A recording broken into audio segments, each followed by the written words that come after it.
Hello everyone, मेरा नाम है नवीन और एक बार फिर से मैं आपका स्वागत करता हूँ हमारे यूट्यूब चैनल पे जिसका नाम है अनसर्टेन डाउट्स। तो आज हमारा टॉपिक है माइक्रो टीचिंग।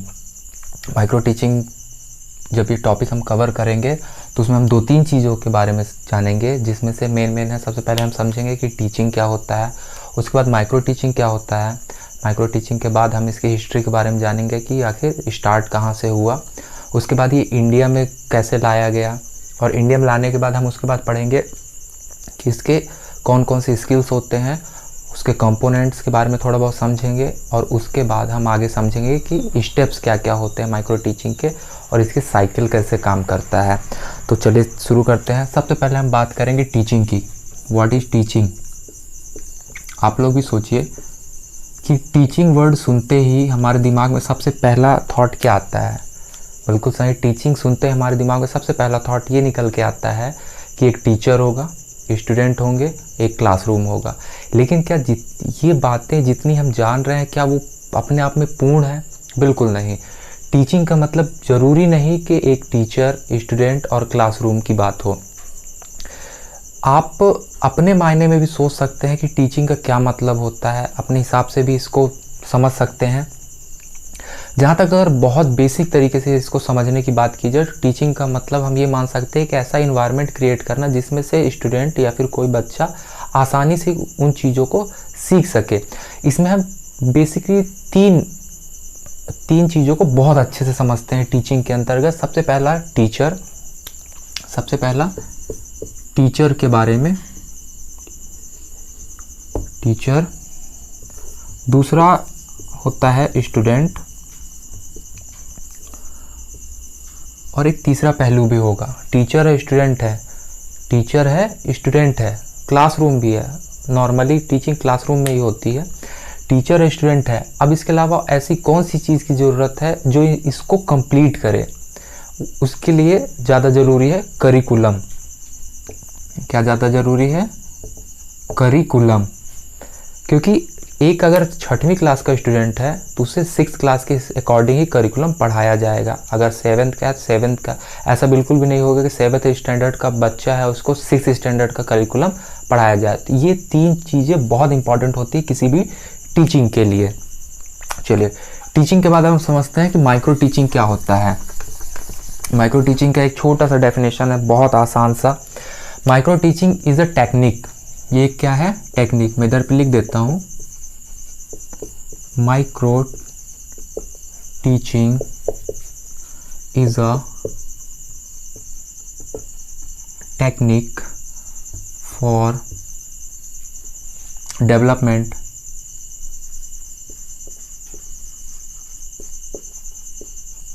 of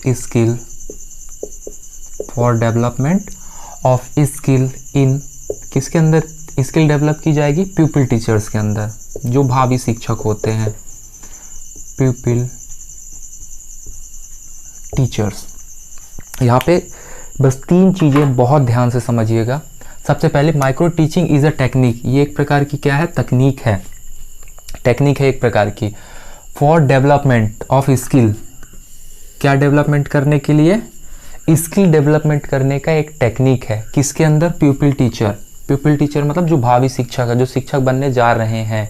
शिक्षक बनने जा रहे हैं का मतलब किसी ट्रेनिंग प्रोग्राम में है, जैसे बीएड, डीएलएड, डीएड, इस टाइप के प्रोग्राम में है। उनको कैसे बेहतर से बेहतर बनाया जा सकता है, उनकी स्किल्स को कैसे इम्प्रूव किया जा सकता है एज अ टीचर, उसका क्या है? एक टेक्निक है। क्या? Micro teaching. इसको स्केल डाउन टीचिंग भी कहा जाता है। क्या कहते हैं? Scale down teaching. क्यों कहा जाता है स्केल डाउन टीचिंग? बिकॉज इसमें क्लास स्ट्रेंथ भी कम कर दी जाती है। मतलब हम क्या बोल सकते हैं, क्यों बोला जाता है?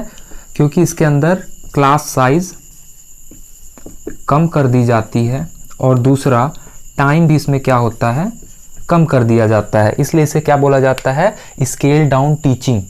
स्केल डाउन टीचिंग बोला जाता है इसे। सॉरी, माफ करिएगा। इसे बोला जाता है स्केल डाउन टीचिंग। बिकॉज हम अगर नॉर्मली टीचिंग की बात करें तो एक क्लासरूम होगा जिसमें 30, 40, 50 स्टूडेंट होंगे, और जो टाइम होगा वो मैक्सिमम एक पीरियड का हम टाइम मान के चलते हैं 30 से 40 मिनट। मैक्सिमम। लेकिन इसे स्केल डाउन टीचिंग जब बोला गया तो इसमें क्लास साइज भी कम कर दिया गया, मतलब 30-40 स्टूडेंट नहीं होंगे। टाइम भी कम कर दिया गया, मतलब 30-40 मिनट टाइम नहीं लिया जाएगा और कम टाइम लिया जाएगा। कितना टाइम है वो हम आगे समझेंगे इसे। तो एक बार फिर से समझ लेते हैं। Micro teaching is a technique for development of skill in प्यूपिल teacher. एक प्रकार की टेक्निक है स्किल को डेवलप करने की, किसके अंदर? प्यूपिल टीचर्स के अंदर, जो ट्रेनिंग प्रोग्राम में है। ये दो टाइप से हमको देखने को मिलते हैं टीचर्स को जो ट्रेंड किया जाता है। एक प्री सर्विस मतलब जो भी आप प्रोग्राम ट्रेनिंग प्रोग्राम कर रहे होते हैं, बीएड, डीएड, डीएलएड। और दूसरा देखने को मिलता है हमें इन सर्विस, जो सर्विस में है टीचर्स, उनको भी ट्रेनिंग दिया जाता है माइक्रो टीचिंग का, कि वो अपने स्किल को और इम्प्रूव कर सकें। चलिए अब बात करते हैं कि माइक्रो टीचिंग आया कहाँ से। इसके बारे में सबसे पहली बार चर्चा किसने की या फिर किसने इसके बारे में बताया? तो स्टैनफोर्ड यूनिवर्सिटी से। कहाँ से? स्टैनफोर्ड यूनिवर्सिटी से। स्टैनफोर्ड यूनिवर्सिटी से एक प्रोफेसर थे जिनका नाम था D.W. एलन। इन्होंने 1960 में 1960 में स्टैनफोर्ड यूनिवर्सिटी के प्रोफेसर थे D.W. एलन। इन्होंने 1960 में सबसे पहले माइक्रो टीचिंग के बारे में बताया था और उन्होंने कहा था कि ये एक प्रकार का स्केल डाउन टीचिंग है, जिसमें से हम अपनी स्किल्स को इम्प्रूव कर सकते हैं। हम का मतलब टीचर्स की स्किल को इम्प्रूव कर सकते हैं। जब ये माइक्रो टीचिंग स्टार्टिंग में आया था, उस टाइम पे वो कैमरे की सहायता से वीडियो रिकॉर्ड करके, सीसीटीवी की सहायता से वीडियो रिकॉर्ड करके जो प्रेजेंटेटर था, जो प्रेजेंट करता था अपनी स्किल, वो भी बाद में ऐसा देख सकता था अपनी स्किल और अपनी कमियां खुद ही इवेलुएट कर सकता था। तो स्टार्ट कहाँ से हुआ? स्टार्ट हुआ स्टैनफोर्ड यूनिवर्सिटी से। D.W. एलन ने 1960 में सबसे पहले इसके बारे में बताया। उसके बाद अपन ये मानते हैं कि 1960 से लेके 1970 का जो दशक था, उस बीच में इस पर बहुत काम हुआ। इसमें बहुत सारे सुधार लाए गए ताकि स्किल्स को और अच्छा बनाया जा सके, माइक्रो टीचिंग को और अच्छा बनाया जा सके। इन दशकों में हम मानते हैं कि 1963 और 1967 में इस पे बहुत बदलाव किए गए और इसको अच्छा से अच्छा बनाने का प्रयास किया गया। क्लियर है इतना? अब ये तो बात हुई कि स्टार्टिंग कहाँ हुआ। अब बात करते हैं कि इंडिया में कब आया। इंडिया में ये सबसे पहली बार आया 1967 में। 1967 में कहाँ? CPI इलाहाबाद। CPI इलाहाबाद में सबसे पहले कौन बताया इसके बारे में? D.D. तिवारी ने। किसने बताया? D.D. तिवारी ने सबसे पहले इसके बारे में बताया। CPI Allahabad. CPI Allahabad. CPI का फुल फॉर्म है centre for promoting innovation. Allahabad में एक सेंटर है, वहाँ सबसे पहले D.D. तिवारी ने इसके बारे में जिक्र किया, माइक्रो टीचिंग के बारे में।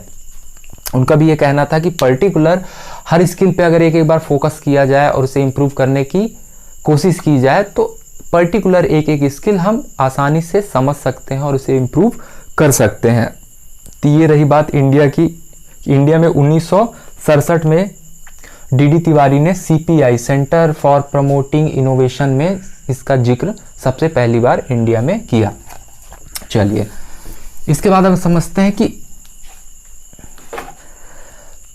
इसमें क्या क्या स्किल्स होती हैं, माइक्रो टीचिंग के अंदर क्या क्या स्किल्स होती हैं। स्किल समझने के पहले हम छोटा सा समझ लेते हैं स्केल डाउन टीचिंग को।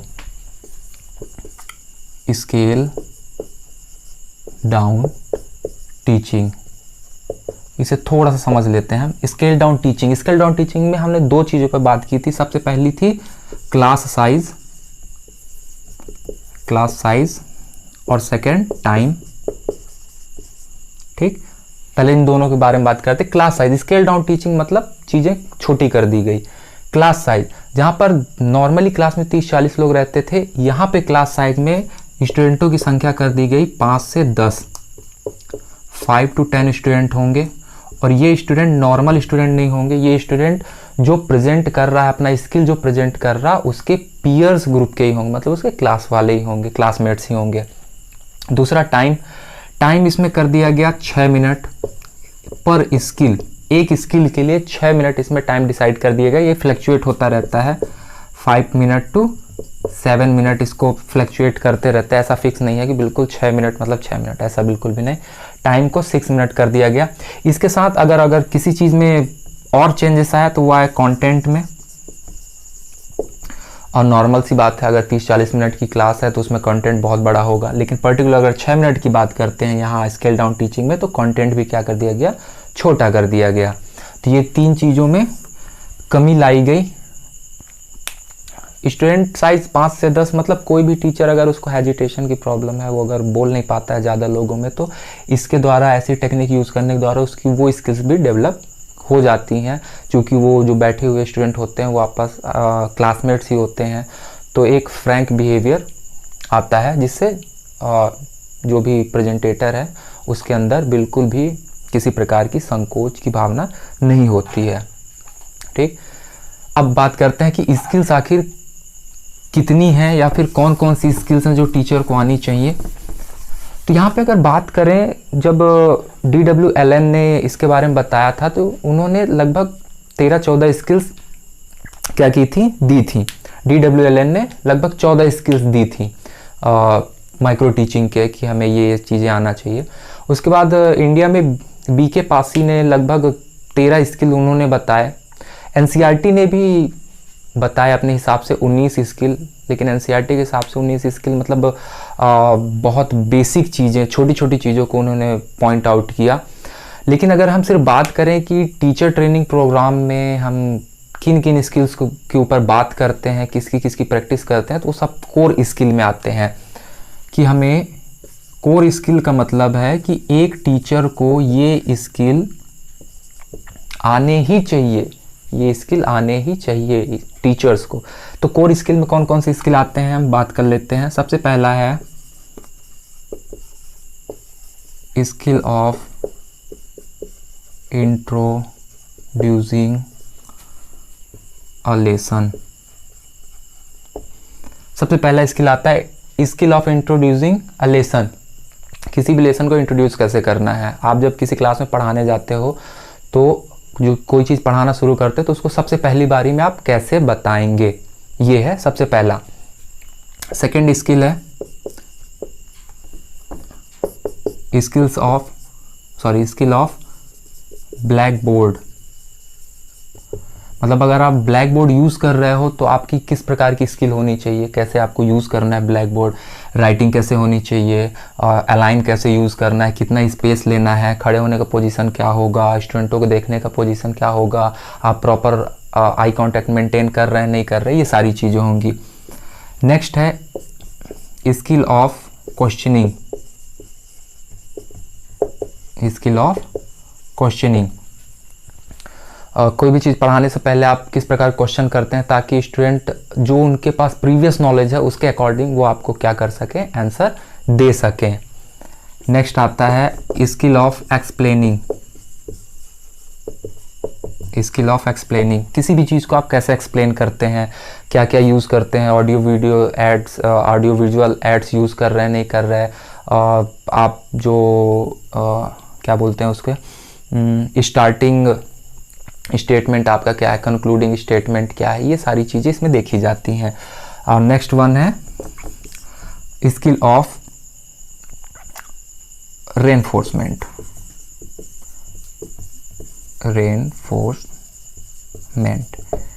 इसके अंदर स्टूडेंटों को मोटिवेट किया जाता है कि अगर किसी चीज़ का कुछ भी चीज़ आप पूछ रहे हो, स्टूडेंट अगर आंसर कर रहा है तो उसे मोटिवेट करना, बहुत अच्छे, शाबाश, हाँ बिल्कुल तुम कर सकते हो। अगर आंसर उससे नहीं आ रहा तो इसका ये नहीं बिल्कुल भी नहीं है कि आप नहीं तुमसे नहीं हो पाएगा, ऐसा बिल्कुल भी नहीं। तो रेनफोर्समेंट भी इसमें जो इसके जो भी कंपोनेंट होते हैं वो डिफरेंट टाइप्स के होते हैं। कंपोनेंट पे हम एक विस्तार से क्लास करेंगे। ये बेसिक कोर स्किल है। इसके अलावा भी एक दो और स्किल्स आती हैं, मैं ऊपर लिख देता हूँ। नेक्स्ट वन है skills of stimulus variation, skills of stimulus variation. Stimulus variation क्या होता है? स्टिमुलस वेरिएशन मतलब आप एक जगह पे स्टिमुलस,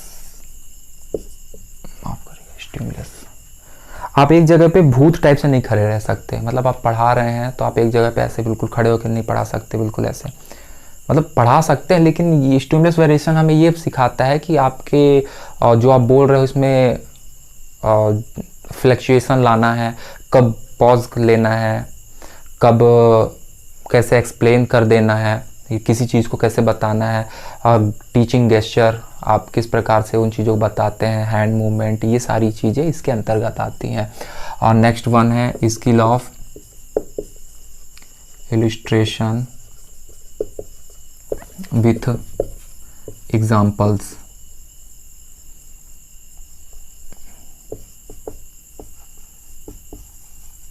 इलस्ट्रेशन विथ एग्जाम्पल्स मतलब आप पढ़ाते हुए किस प्रकार से एग्जाम्पल्स का प्रयोग करते हैं, वो एग्जाम्पल्स आपके कंटेंट के साथ कैसे मैच कर रहा है, ये सारे स्किल्स।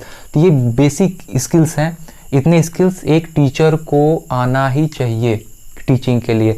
टीचिंग बहुत इजी जॉब नहीं है, आपको पता है। टीचिंग का मतलब ये नहीं है कि आप सीधे जो भी कंटेंट है आप पढ़े और सीधे जाके क्लास में डिलीवर कर दिया, ऐसा बिल्कुल भी नहीं है। उसे एक्सप्लेन करने के लिए जब आप क्लास में इंटर कर रहे हैं और क्लास से जब बाहर आ रहे हैं तब तक एक एक स्किल काम आता है, और वो स्किल्स के सहायता से हम स्टूडेंट को कोई भी चीज़ बहुत आसानी से सिखा सकते हैं। अब बात करते हैं कि इसे प्रेजेंट कैसे किया जाता है, जो ज़रूरी चीज़ है। तो यहाँ पे इसके कुछ स्टेप्स होते हैं। मैं यहाँ पे साइकिल की बात नहीं कर रहा, माइक्रो टीचिंग साइकिल की बात नहीं कर रहा, मैं यहाँ सिर्फ अभी स्टेप्स की बात कर रहा कि steps of micro teaching, steps of micro teaching. इसके बाद हम बात करेंगे साइकिल के बारे में। स्टेप्स ऑफ माइक्रो टीचिंग, क्या क्या स्टेप्स होते हैं? सबसे पहला होता है सिलेक्शन ऑफ स्किल, मतलब आप कौन सी स्किल पे प्रेजेंट करना चाहते हो उसका सिलेक्शन। तो सबसे पहला है सिलेक्शन ऑफ स्किल। किस स्किल को आप सेलेक्ट करते हैं कि आप एक्सप्लेनेशन पे जा रहे हैं, ब्लैक बोर्ड स्किल पे जा रहे हैं, स्टिमुलस वेरिएशन पे जा रहे हैं। सबसे पहले आपको क्या करना पड़ेगा, एक स्किल सेलेक्ट करना पड़ेगा। उसके बाद सबसे पहले आता है सेलेक्ट स्किल, फिर है demonstration bye expert. Demonstration bye expert, जो भी एक्सपर्ट है या फिर जो भी आपका सुपरवाइजर है जो आपको ऑब्जर्व करेगा, फीडबैक देगा, वो आपको क्या करता है, सबसे पहले डेमोन्स्ट्रेट करके दिखाता है, उन चीज़ों को करके दिखाता है कि इस स्किल को ऐसे प्रेजेंट करना है, इनके कंपोनेंट्स को ऐसे यूज़ करना है। ये सारे काम किसका होता है, एक्सपर्ट का। सबसे पहले आपको क्या वो चीज़ बताएगा कि इसे कैसे करना है। नेक्स्ट वन, थर्ड स्टेप इसका है preparing micro lesson plan. Preparing micro lesson plan. अब जब एक्सपर्ट आपका बता देगा, करके दिखा देगा कि स्किल को कैसे प्रेजेंट करना है, उसके बाद आपको एक माइक्रो लेसन प्लान क्या करना पड़ेगा, प्रेजेंट करना पड़ेगा। प्रिपेयर करना पड़ेगा। प्रिपेयर करने का मतलब आपको एक लेसन प्लान बनाना पड़ेगा। माइक्रो लेसन प्लान मतलब छोटा सा लेसन प्लान आपको क्या करना पड़ेगा, बनाना पड़ेगा। देन लेसन प्लान बनाने के बाद क्या होगा, टीचिंग होगी। प्लान आपका बन गया, अब आप क्या करोगे, teaching in a small group. एक छोटे से ग्रुप को आप क्या करोगे, टीच करोगे, और वो ग्रुप कैसा होगा, आपके पीयर्स का ही ग्रुप होगा, मतलब आपके सहपाठी होंगे, आपके क्लासमेट ही होंगे उस ग्रुप में, तो उसको क्या करोगे, आप पढ़ाओगे। स्टेप नंबर 5 पे डिस्कशन। जो भी आपने टीचिंग किया है, जो माइक्रो लेसन प्लान के अकॉर्डिंग जो आपने पढ़ाया, उस पर डिस्कशन होगा। जो आपके ऑब्जर्वर हो आपको फीडबैक देंगे कि किस किस कंपोनेंट पे आप वीक हो रहे थे, कौन कौन सी चीज़ें बहुत अच्छी थी, किस में सुधार की ज़रूरत है, इस बारे में डिस्कशन होगा। स्टेप नंबर 6 है रीप्लानिंग। आपको दोबारा फिर से एक प्लान तैयार करना पड़ेगा, जहाँ जहाँ आपकी कमियाँ रह गई उनको ध्यान में रखते हुए। स्टेप नंबर 7 है रीटीच। जो प्लान आपने दोबारा तैयार किया है उस प्लान के अकॉर्डिंग आपको फिर से पढ़ाना पड़ेगा। स्टेप नंबर 8 है री इवैल्यूएशन। अब दोबारा जब आपने पढ़ाया है उसके अकॉर्डिंग फिर से इवैल्यूएट किया जाएगा आपके सुपरवाइज़र्स और आपके पीयर्स ग्रुप के द्वारा कि अभी भी किन किन चीज़ों में दिक्कत जा रही, कौन कौन से कंपोनेंट कवर हो रहे, कौन से नहीं हो रहे, किन चीज़ों में आप बहुत अच्छे हैं, इन बारे में बातें होंगी, इवैल्यूएट होंगे और आपको दोबारा फीडबैक दिया जाएगा। ये थे स्टेप्स ऑफ माइक्रो टीचिंग। अब बात करते हैं हम cycle of micro teaching. Cycle of micro teaching में पहले कुछ बातें जान लेनी ज़रूरी हैं। वो ये कि ये एक साइक्लिक ऑर्डर में काम करता है, मतलब जहाँ से स्टार्ट होता है एंड वहीं पे जाकर होता है। और इसमें समझने वाली बात यह है कि इसका टोटल टाइम पीरियड 36 मिनट का होता है। अब यहाँ पे जैसे आप देख रहे होंगे स्क्रीन के ऊपर कि एक साइकिल बना हुआ है एक चक्र की तरह, जिसमें हमारे पास क्या क्या कंपोनेंट लिखे हुए हैं, जिसमें है सबसे पहला प्लानिंग कि हमको प्लान करना पड़ेगा, फिर टीच, उसके बाद पढ़ाना पड़ेगा, फिर फीडबैक या फिर इवैल्यूएट किया जाएगा सुपरवाइज़र्स के द्वारा, उसके बाद फिर से हमको रीप्लान करना पड़ेगा, रीप्लान करने के बाद फिर रीटीच करना पड़ेगा और रीटीच करने के बाद दोबारा से हमें रीफीडबैक प्राप्त होगा। तो यहाँ पे जो टोटल टाइम पीरियड रहता है वह पूरा 36 मिनट का रहता है। और जैसा कि हम मान रहे थे कि स्केल डाउन टीचिंग में जो टीचिंग होती है वो सिर्फ 6 मिनट की होती है, तो यहाँ पर सारे टाइम इंक्लूडेड होते हैं। अब जब टाइम की बात करें तो जो प्लानिंग होती है, जो स्टार्टिंग का प्लान होता है वो हम एक्चुअली घर से करके लाते हैं, तो उसका टाइम इंक्लूड नहीं होता है। इसलिए टाइम इंक्लूड शुरू होता है टीचिंग के साथ। जो टीचिंग होता है वो हमारा 6 मिनट का होता है। उसके बाद टीचिंग के बाद जो फीडबैक हमको मिलता है उसके लिए 6 मिनट का टाइम डिसाइड किया गया है। फीडबैक के बाद जो रीप्लान का टाइम होता है, रीप्लानिंग हम करते हैं दोबारा, उसके लिए टाइम दिया गया है 12 मिनट, क्योंकि प्लानिंग में थोड़ा ज़्यादा टाइम लगता है। प्लानिंग के बाद री टीच के लिए भी 6 मिनट का टाइम दिया गया है और री फीडबैक के लिए भी 6 मिनट का टाइम दिया गया है। इस हिसाब से देखा जाए तो टोटल टाइम पीरियड होता है 36 मिनट का। तो ये एक साइक्लिक ऑर्डर में हमें फॉलो करना रहता है माइक्रो टीचिंग को अपने स्किल्स को इम्प्रूव करने के लिए। अब माइक्रो टीचिंग के साइक्लिंग के बाद हम बात करते हैं कुछ इसके डिसएडवांटेजेस के बारे में, मतलब इसके लिमिटेशंस के बारे में। आखिर माइक्रो टीचिंग की लिमिटेशन क्या क्या है। तो लिमिटेशन जब हम पहले पॉइंट पे डिस्कस करते हैं वो है लैक ऑफ ट्रेंड सुपरवाइज़र या फिर ट्रेंड जो भी एक्सपर्ट मान सकते हैं हम। क्योंकि हम जानते हैं कि जब माइक्रो टीचिंग का स्किल हम प्रेजेंट कर रहे होते हैं तो वहाँ पे एक सुपरवाइज़र होता है जो हमारी स्किल्स को ऑब्जर्व करता है और उसके अकॉर्डिंग फीडबैक देता है। लेकिन कई सारे ट्रेनिंग इंस्टीट्यूट ऐसे हैं जहाँ पे ट्रेंड सुपरवाइज़र या फिर ट्रेंड एक्सपर्ट्स जो कि स्किल को बहुत अच्छे से ऑब्जर्व कर सके, ऐसे टीचर्स की कमी है, ऐसे एक्सपर्ट्स की कमी है, जिसकी वजह से जो ट्रेनी टीचर होते हैं उनकी स्किल बहुत अच्छे से इम्प्रूव नहीं हो पाते हैं। सेकंड अगर बात करें तो चूँकि जो माइक्रो टीचिंग है ये एक स्किल सेंटर्ड होता है, स्किल ओरिएंटेड होता है, इस पे ज़्यादा फोकस स्किल को इम्प्रूव करने में दिया जाता है, वहीं कंटेंट के ऊपर कम फोकस होता है। तो अगर इसमें कंटेंट के ऊपर भी अगर फोकस किया जाए तो माइक्रो टीचिंग को और अच्छा बनाया जा सकता है। और थर्ड पॉइंट है माइक्रो टीचिंग लैब्स।